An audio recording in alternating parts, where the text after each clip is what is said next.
Picture this, a lazy summer day, just me and my stepmom Amber, when a single look flips everything upside down. A secret sparks, a phone buzzes with a creepy text. Tell Caitlin I said hi. And then a stranger walks in with a key we've never seen. Who's watching us? What do they know? Stick around because this story's about to blow your mind. Hey, before we jump into this tale, drop a comment with where you're tuning in from and hit that subscribe button. Ready? Let's roll. I was sprawled out on the couch in our little house on the edge of Charleston, South Carolina, flipping through channels like it was my job. The sun was blazing outside, turning the air thick and sticky, even with the AC humming in the background. It was one of those slow summer days where time drags its feet, and every creak of the house feels louder than it should. My dad had peeled out of the driveway a couple hours ago, muttering something about picking up lumber and grabbing coffee with a buddy. He wouldn't be back till dinner, which was fine by me. I was already dreaming of having the place to myself. Well, almost to myself. Amber was still here. My stepmom. She's 38, but you'd never guess it. She's got this effortless vibe like she just rolled out of bed looking perfect. Her blonde hair's always a little messy in the best way. And her eyes? They're sharp. Like she's already figured you out before you've said a word. She's been around for about 3 years now. Ever since she married Dad when I was wrapping up community college. I was 19 then, just a kid trying to figure out life, and she walked into our world like she owned it. Not in a bossy way.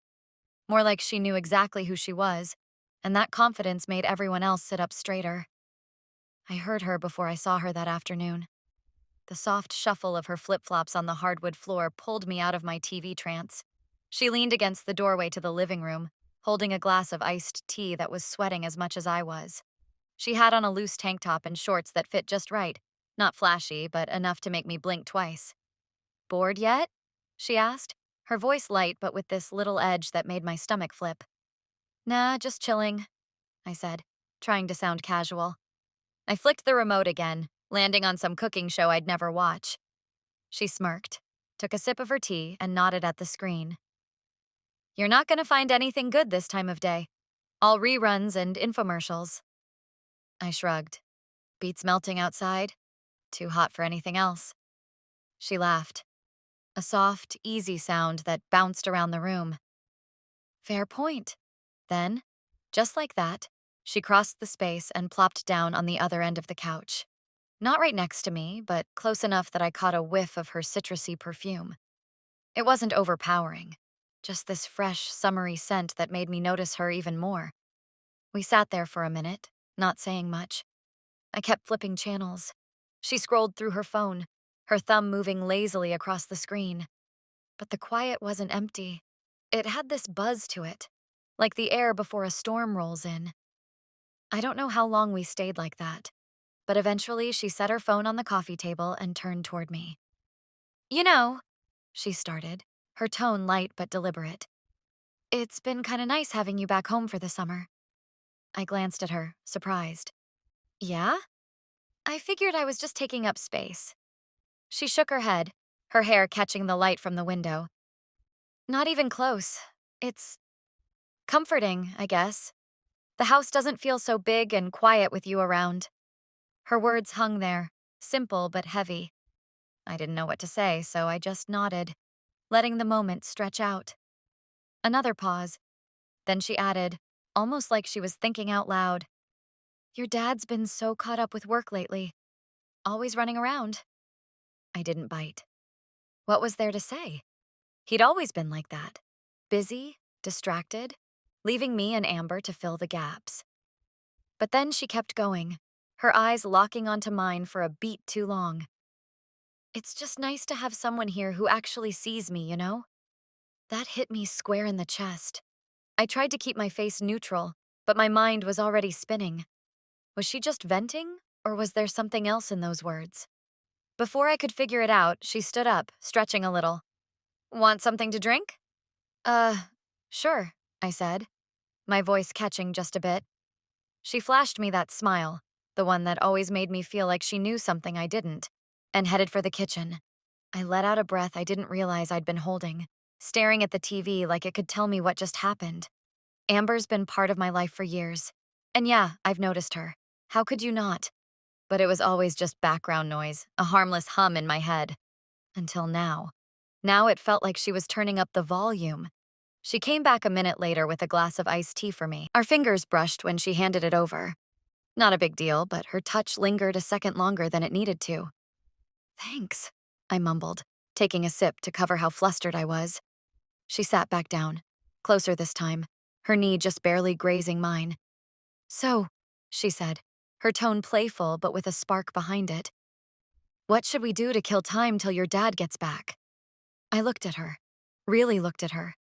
Her lips were parted just a little, waiting for me to say something. Her eyes had this glint, like she was daring me to step out of my comfort zone. Amber stood there, holding a dusty old journal she'd found in the attic, urging me to share my thoughts about the family stories inside. My heart was pounding, and I scrambled for a safe answer. I don't know. Whatever you're up for, I guess. She tilted her head, studying me like I was a puzzle she was piecing together. Then she leaned in. Just a little, but enough to make the air feel tighter. Well, she said, her voice dropping low. Let's make it quick then, before he walks through that door. For a split second, everything stopped. I didn't move, I didn't breathe, because I knew she wasn't talking about watching a show or playing cards. This was something else, something we'd been circling around without ever saying it out loud. The silence stretched between us, electric and impossible to ignore. I could hear the faint hum of the AC, the distant chirp of cicadas outside. But all I could focus on was her. Part of me wanted to laugh it off, keep things normal. But another part, the louder part, didn't want to back down. What are we even doing? I asked, my throat dry. Her smile deepened, soft but secretive. Whatever we feel like, she whispered, standing up with this casual grace that made my pulse race. She glanced over her shoulder as she headed toward the hallway. Come on, before we run out of time.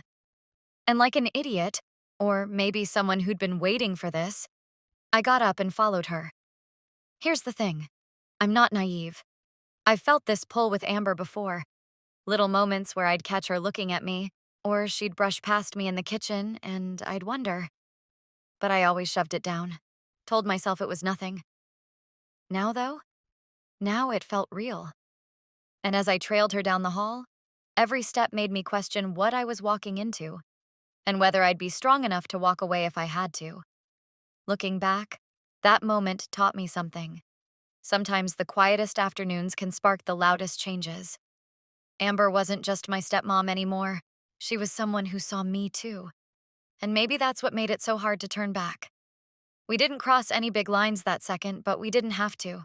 The shift was already there, buzzing between us, waiting for the next move. Was it risky? Sure.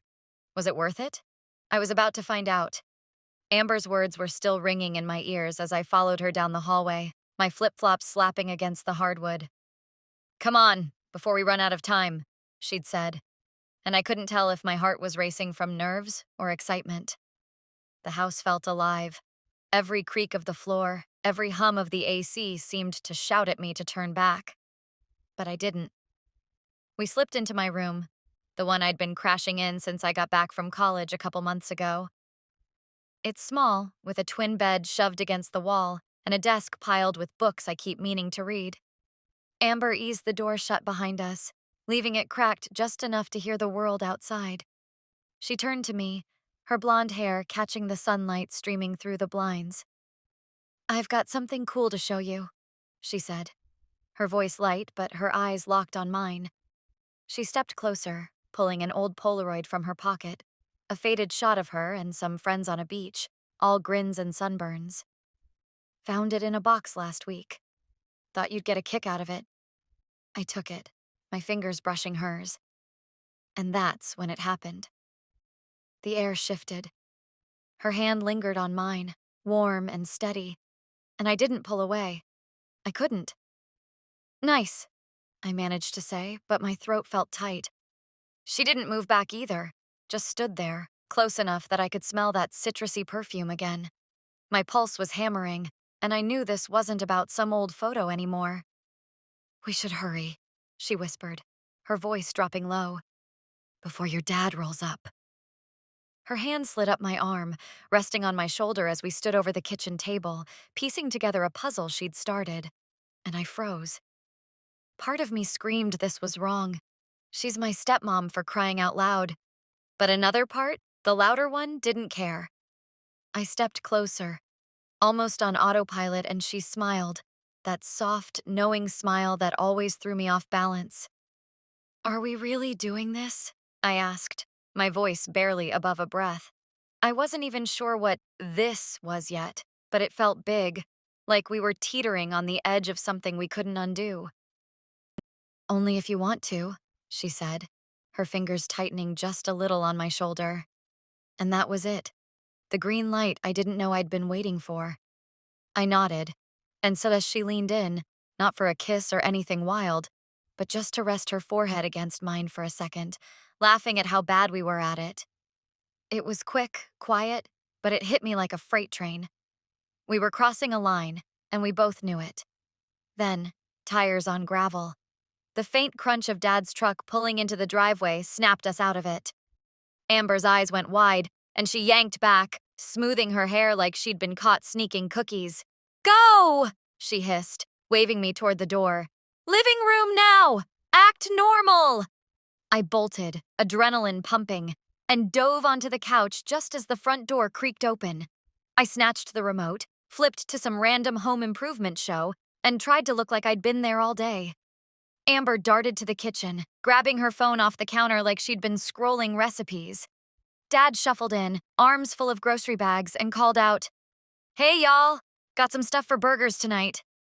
"Hey, Dad," I said, forcing my voice to stay steady. "Cool." He didn't even glance twice, just headed to the fridge, rattling off something about the hardware store. Amber peeked at me from the kitchen, her expression calm but her eyes blazing with that same spark from before. My heart was still pounding and I had to grip the remote to keep my hands from shaking. We'd pulled it off.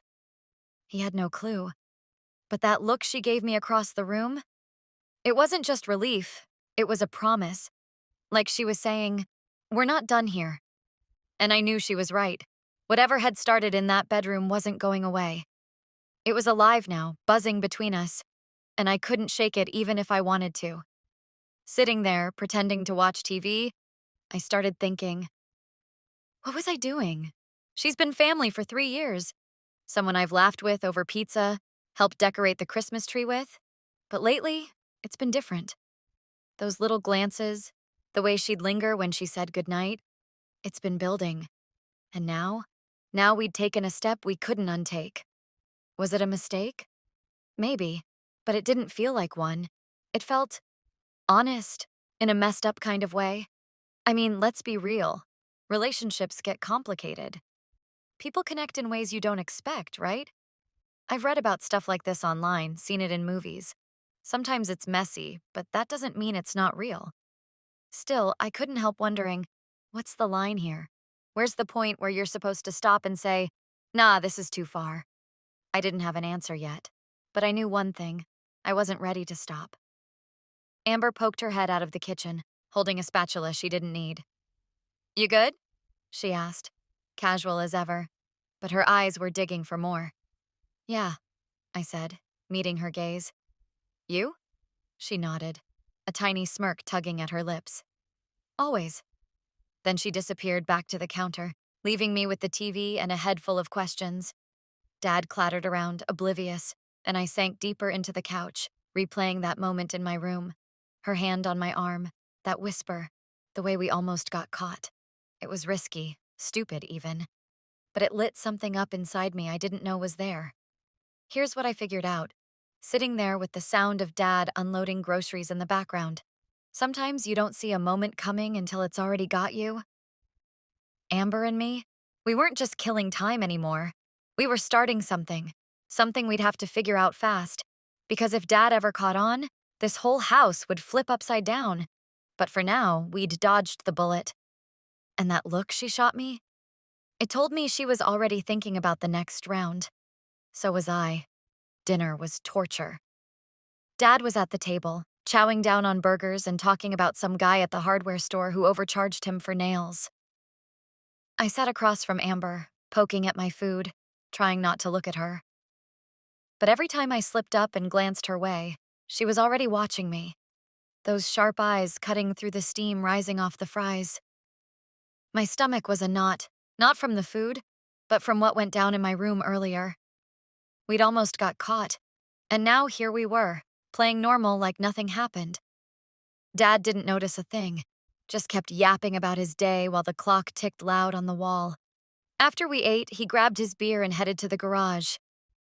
"Gonna mess with the bike for a bit," he said, already halfway out the door. "Might be out there till I crash." That left me and Amber alone again, and the air got thick real fast. I stayed on the couch, pretending to care about the TV, while she cleared the plates. I could hear her moving, slow, deliberate, like she was waiting for me to do something. The clink of dishes in the sink was the only sound for a while, but it didn't drown out the buzz in my head. Finally, she broke it. "Hey, come here," she called from the kitchen, her voice soft, almost like she wasn't sure I'd listen. I got up, heart thumping, and walked over. She was leaning against the counter, arms crossed, her blonde hair falling loose around her shoulders. She didn't look mad or anything, just steady, like she'd already made up her mind about something.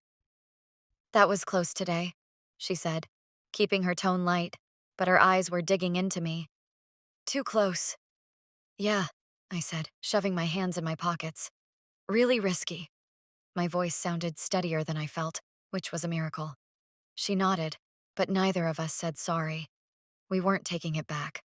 Couldn't, even if we wanted to. "We've got to be smarter," she said, stepping closer. "No more playing it that tight with him around." "Agreed," I said, meeting her halfway. "But I don't regret it." The words slipped out before I could stop them, and her face softened just for a second, like a crack in her usual cool. "Me neither," she admitted, and that hit me hard. We stood there, a foot apart, the kitchen feeling smaller by the second. "So what now?" I asked, because I had no clue where this was going, but I needed to know. She smirked, that slow, dangerous one that always got me. "We keep it quiet, stay sharp, no slip-ups." It sounded simple, but we both knew it wasn't. This wasn't some game we could just quit if it got tough. Later that night, after Dad hit the sack, I found her out back. She was on one of the loungers by the patio, staring up at the stars. The air was cooler now, the sky dark and endless, and I slid onto the chair next to her. Our shoulders brushed, and for a while we didn't say anything, just let the crickets fill the silence. It felt good, sitting there with her, like we didn't need words to figure this out. She spoke first. "I didn't see this coming, you know," she said, her voice low. "When you came back this summer, I didn't expect this." "Me neither," I said, turning to her. The porch light caught her face, making her look softer than usual. "But it's here now." "Yeah," she said, and then she leaned in. It wasn't rushed like before, just a slow, real moment where her lips brushed mine as she whispered a secret about her old dreams of opening a bakery. Her hand rested on my arm, trembling a little, and that threw me. Amber, the one who always seemed so sure, was nervous too. It made this feel bigger, like we weren't just messing around anymore. We pulled back and I caught my breath. "You're shaking," I said, half laughing, half surprised. She grinned, tucking her hair back. "Guess I'm not as tough as I look." That got me, seeing her drop the mask even for a second. It wasn't just about the thrill now. It was about us figuring out what this meant. "We're really doing this, huh?" I said, more to myself than her. "Looks like it," she replied, squeezing my hand quick before letting go. "But we've got to keep it locked down. Your dad can't know." "No way he finds out," I said, sounding surer than I felt. "Secrets like this? They've got a way of sneaking out," but I wasn't ready to think about that yet. Sitting there, I started wondering what this said about me. I mean, Amber's family, technically anyway. But she's also this person who gets me in a way Dad never has. He's always been too busy fixing stuff or running errands to really see me. Amber does. Is that why this feels right? Even when it's messy? I've heard people say relationships aren't black and white. Sometimes you connect with someone you're not supposed to, and it's up to you to decide what to do about it. Maybe that's us, or maybe I'm just making excuses. Either way, that night taught me something. You can't always predict where life's gonna pull you. Amber and I were dancing on this edge, and it was scary as hell, but it was also real. We weren't promising forever or anything crazy, just that we'd keep going, keep it between us. And that kiss under the stars? It wasn't about rushing or hiding. It was about admitting there was something here worth holding on to, even if we had to play it careful. As we sat there, the night wrapping around us, I knew this wasn't some fluke. It was a choice, hers and mine. And whether it lasted a week or a year, we were in it now. No turning back. I woke up the next morning with my head spinning. The house was quiet. Dad had already bolted for work, his truck rumbling out of the driveway before the sun was even up. I stumbled into the kitchen, still half asleep. And there was Amber, pouring coffee like it was any other day. She slid a mug my way, her fingers brushing mine, and flashed me a quick smile. "Morning, sleepyhead," she said, her voice warm but steady, like last night hadn't flipped our world upside down. I took the coffee, the heat waking me up fast, and grinned back. "Morning." We stood there, sipping in silence. But it wasn't awkward. It was ours. After that moment under the stars, everything felt different. Not loud or dramatic, just shifted. Like we'd found a new beat to move to. "We're good, right?" she asked, leaning against the counter, her blonde hair catching the light. "Yeah," I said, nodding. "We'll figure it out. Just gotta keep our heads on straight." She smirked. "Exactly. No more close calls." It sounded like a plan. Simple, doable, but I knew it wouldn't be easy. This thing between us wasn't some fling we could shrug off. It was real, growing roots whether we liked it or not. The day rolled on, normal on the outside. I helped her water the plants out back, the sun beating down on us while we traded dumb jokes about Dad's terrible taste in yard tools. But every time our hands brushed or our eyes met, that spark flared up again. It was like we were testing this new rhythm, seeing how it fit, how far we could take it without tipping the whole house over. Then came the twist. I was grabbing a soda from the fridge later that afternoon when I spotted her bag on the counter, half open. A crumpled envelope peeked out, and I don't know why, but I grabbed it. Inside was a letter. Old, edges worn, handwriting I didn't recognize. I skimmed it quick. "Amber, you've got to stop playing with fire. Last time nearly broke you. Don't let it happen again." My stomach dropped. I didn't hear her come up behind me until she snatched it out of my hand. "What are you doing?" Her voice was sharp, her face pale. I didn't mean to snoop," I stammered, stepping back. "It was just there. What's it about?" She stared at me, the letter crushed in her fist, and for a second I thought she'd bolt. But then she sighed, shoulders slumping. "It's from a friend, years ago, before I met your dad." She paused, like the words were stuck. "I got tangled up with someone I shouldn't have. It didn't end well." I blinked, trying to process. "Like this?" "No," she said fast, then softer. "Not like this.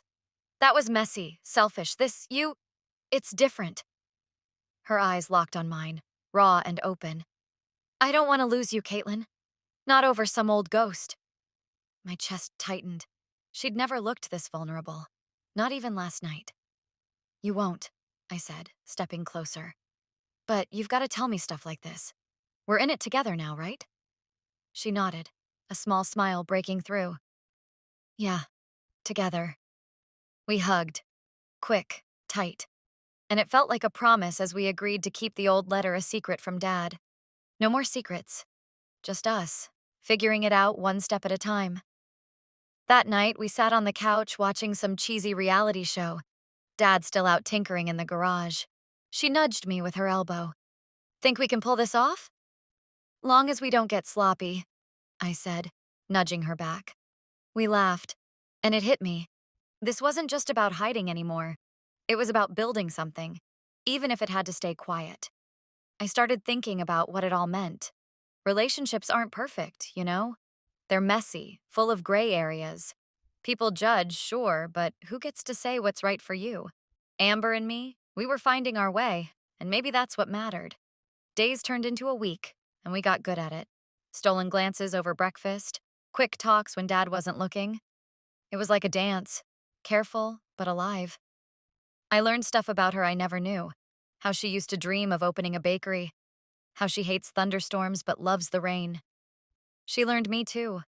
My weird obsession with old vinyl records. How I overthink everything. It wasn't just a secret. It was connection. Then came the bomb. It was late, Dad asleep upstairs, and I was sneaking a snack when I heard Amber's phone buzz on the counter. I shouldn't have looked, but I did. A text lit up the screen.